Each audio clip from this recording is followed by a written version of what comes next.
Friend, अगर आप electronic field में नए हैं तो आपको एक मल्टीमीटर की जरूरत जरूर पड़ती होगी। तो फिर 99% नए मैकेनिक नए टेक्नीशियन को एक दिक्कत होता है, कंफ्यूजन होता है क्या कि कौन सा मल्टीमीटर ले। फिर मार्केट में बहुत अलग अलग टाइप के मल्टीमीटर आते हैं, एक नहीं हजार टाइप का। तो उन्हें कंफ्यूजन होता है कौन सा मल्टीमीटर लेना सही है कौन सा गलत। तो आज की इस वीडियो में आपको बताऊंगा कि आपको कौन सा मल्टीमीटर अपने काम के हिसाब से लेना चाहिए। तो चलिए इस वीडियो को स्टार्ट करते हैं। फ्रेंड देखिए, मेरे पास तो ज्यादा मल्टीमीटर नहीं है, लेकिन मैंने बहुत सारे मल्टीमीटर को यूज किया है। तो मुझे पता है कि आपके काम के हिसाब से कौन सा मल्टीमीटर लेना सही होगा। तो फ्रेंड देखिए, बहुत से भाई क्या करते हैं, छोटा मोटा काम कर, ज्यादा इलेक्ट्रॉनिक पीसीबी पे काम नहीं करते हैं। कभी कदार थोड़ा बहुत आ गया तो उसको रिपेयरिंग करते, ज्यादा उनको नहीं आता है। ऐसे बहुत से भाई होते हैं। तो फ्रेंड मैं उनके लिए कहूंगा कि आप इस तरह का मल्टीमीटर ले सकते हैं। एक कितने का मार्केट में आता है? तो फ्रेंड ये 150 से लेके 200 के बीच में आपको मिल जाएगा मार्केट में। फ्रेंड ये बहुत बेसिक यूज के लिए, अगर आप काम सीख रहे हैं या आप बहुत कम काम करते हैं, मतलब कभी कभी मल्टीमीटर आपको काम पड़ता है, तो आप इसको ले सकते हैं।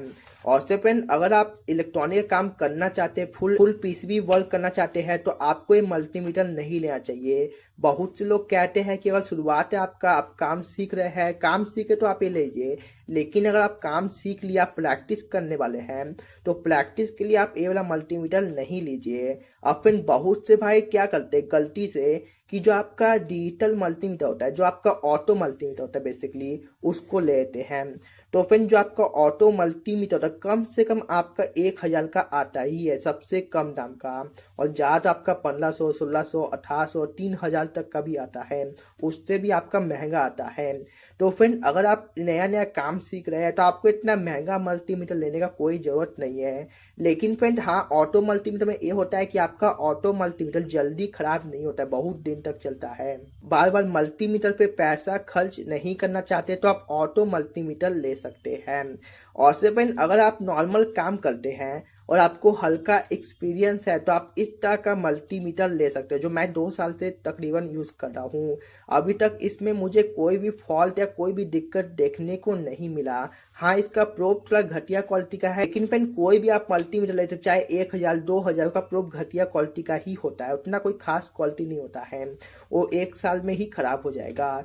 तो अगर फ्रेंड आप इलेक्ट्रॉनिक का काम करते हैं, फुल पीसीबी वर्क करते हैं, आपको कभी कभी कैपिटल का म्यूएफ भी चेक करना होता है 2000 म्यूएफ तक, तो आप इस मल्टीमीटर को बहुत आसानी से ले सकते हैं। ये फ्रेंड आपका बहुत काम दे सकता है। ये कितने का आता है? तो फ्रेंड मैंने इसको 2 साल पहले शायद 400 में खरीदा था ऑनलाइन, अब ये 500 रुपए का ऑलमोस्ट आता है। अब फ्रेंड बात है कि आपको कभी कभी एम्पियर भी चेक करना है। तो एम्पियर चेक करने के फ्रेंड इससे थोड़ा खतरा होता है, इसको आपको ओपन वायर में चेक करना होता है। तो उसके लिए फ्रेंड एक क्लैंप मीटर आता है, तो आप क्लैंप मीटर ले सकते हैं। क्लैंप मीटर देखिए फ्रेंड, लेने में बहुत से लोग गलती करते हैं। क्या गलती करते हैं? क्लैंप मीटर 2 तरह का आता है, एक आपका महंगा होता है, एक आपका 1000 तक आ जाएगा आपका, और एक जो आपका होता है वो आपका 1500 1800 ऐसे होता है। तो इन दोनों में क्या अंतर है? तो फ्रेंड देखिए, जो आपका कम दाम बात है वो सिर्फ आपका एसी एम्पियर चेक कर सकता है, वो आपका डीसी एम्पियर चेक नहीं कर सकता है। लेकिन फ्रेंड जो आपका का महंगे होते हैं, वो आपके एसी एम्पियर के साथ डीसी एम्पियर भी चेक कर लेते हैं।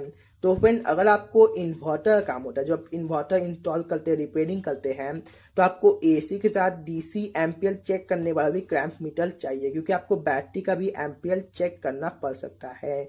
लेकिन फ्रेंड आपको सिर्फ हल्का फुल्का कभी फ्रिज का एसी का एम्पियर चेक करना होता है, तो आप सिर्फ एसी का एम्पियर चेक करने वाला भी क्रैम्प मीटर ले सकते हैं। फ्रेंड मार्केट में बहुत हजार टाइप के मल्टीमीटर आते हैं, लेकिन आपको अपने काम के हिसाब से मल्टीमीटर लेना चाहिए। फ्रेंड मैंने आपको बता दिया, आप बेसिकली बहुत कम काम करते हैं या सीख रहे हैं, तो आपको एला मल्टीमीटर चाहिए। क्योंकि फ्रेंड मल्टीमीटर में एक भी गलती आप करते हैं तो पूरा मल्टीमीटर आपका खराब हो जाता है। जैसे एग्जांपल के लिए समझिए, मैंने गलती से सिर्फ इसमें डीसी वोल्ट में एसी दे दिया था, ये पूरा मल्टीमीटर डेड हो गया। तो मल्टीमीटर में एक छोटा सा भी गलती आपका पूरा मल्टीमीटर खराब कर सकता है। और अगर आप हल्का प्रोफेशनल हो गए हैं, हल्का काम सीख गए हैं, तो आप ये मल्टीमीटर ले सकते हैं। या आप चाहते हैं कि मुझे बार बार मल्टीमीटर नहीं लेना पड़े, तो आप एक ऑटो मल्टीमीटर ले लीजिएगा। वो कभी भी खराब नहीं होता, ऑटोमेटिक काम करता है। जैसे आप डायरेक्ट एसी में दीजिएगा, एसी चेक करेगा, डायरेक्ट डीसी में चेक करेगा, डीसी चेक करेगा। उसमें कोई मोड सिलेक्ट करना नहीं होता है। तो ये सब आप ले सकते हैं। उसके बाद फिर बहुत से भाई एक सवाल पूछते हैं कि आपका एक एनालॉग वाला मल्टीमीटर था जो आपका काटा होता है, ऐसे ऊपर नीचे जो होता है, तो क्या एनालॉग वाला मल्टीमीटर अभी लेना चाहिए? तो फिर मेरा जवाब बिल्कुल नहीं। मैंने एनालॉग वाला मल्टीमीटर चलाया है, वो चलता तो ठीक है, लेकिन बहुत से लोगों को समझ में नहीं आता है। उससे पता नहीं चल पाता है कि रीडिंग क्या है क्या नहीं। हो काम बिल्कुल ठीक करता है, काम करने में कोई भी दिक्कत नहीं है, लेकिन समझ में बहुत कम लोगों को आता है। इसलिए फिर मैं कहूँगा, आप नए हैं तो आपको एनालॉग वाला मल्टीमीटर कभी भी नहीं लेना चाहिए। या तो आप ए लीजिए या आप कोई भी ऑटो मल्टीमीटर ले सकते हैं। या आपको एम्पियर चेक करना है तो आप क्लैम्प मीटर भी ले सकते हैं। तो फिर बस मैं इतना ही आपको बताना चाहता कि बहुत से लोग कंफ्यूज रहते हैं। तो अगर आपको ये छोटी सी वीडियो अच्छी लगी या कुछ लगता है मैंने आपको अच्छा और नया बताया, तो प्लीज वीडियो को लाइक और चैनल को सब्सक्राइब जरूर कीजिएगा।